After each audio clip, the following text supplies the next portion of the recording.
দেখেন, আমি এটা অনেকবার বলেছি যে একজন যিনি শুধু পেটের দায় যে কোনো মতে নিজে খেতে পারছেন না অথবা বাচ্চাটাকে খাওয়াতে পারছেন না, এই জন্য নিজের শরীরটাকে অন্যের কাছে বিক্রি করে দিচ্ছেন।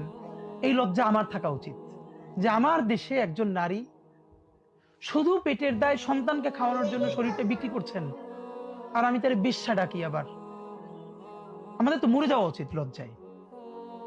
যে অন্য কোনো কারণে পতিতাবৃত্তি করে তার তো পক্ষে আর কোনো কারণ নাই, কিন্তু এমন অনেক মানুষ আছে। আপনি রাতে বের হয়ে দেখেন, বাচ্চার বুকে খাবার দিতে পারেন।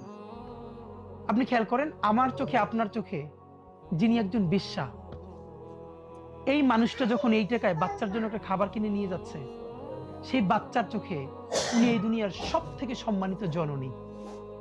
একজন নারীকে দুটো চোখে, একজন তার কাছে জননী আর আমার চোখে বেশ্যা। একটা বিশ্বাস করেন, ন্যূনতম বৈষম্যহীন ইনসাফের